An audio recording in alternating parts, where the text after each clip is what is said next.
Consulter le Conseil économique, social, environnemental et culturel en sa séance plénière a émis son avis sur différents projets de loi relatifs au mariage, à la succession, à la minorité et à la filiation. Ces tests de 1964, suffisamment éprouvés, connaissent des innovations. L'harmonisation de l'âge matrimonial désormais fixé à 18 ans pour l'homme et pour la femme. Par le passé, l'article 22 prévoyait que pour qu'un père, dans le mariage, puisse reconnaître son enfant adultérin, il fallait que l'épouse légitime donne son accord. Cette disposition a été supprimée. Dorénavant, il n'y a plus d'accord préalable de l'épouse légitime.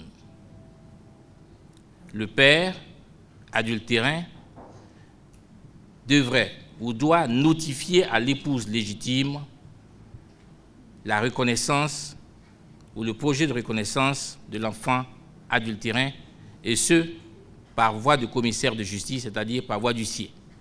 Une communication de l'expert qui permet aux conseillers d'avoir une meilleure appréciation des différents projets de loi. Il y a des changements radicaux.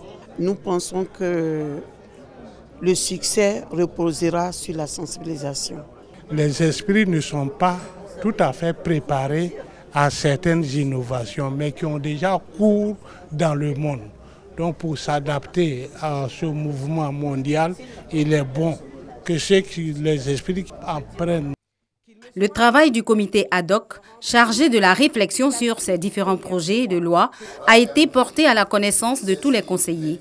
À l'unanimité, l'Assemblée a marqué son adhésion aux différents projets de loi, à la minorité, à la succession, à la filiation et au mariage. Ce que la Côte d'Ivoire a voulu, c'était mettre la majorité civile en cohérence avec la majorité pénale et la majorité élective.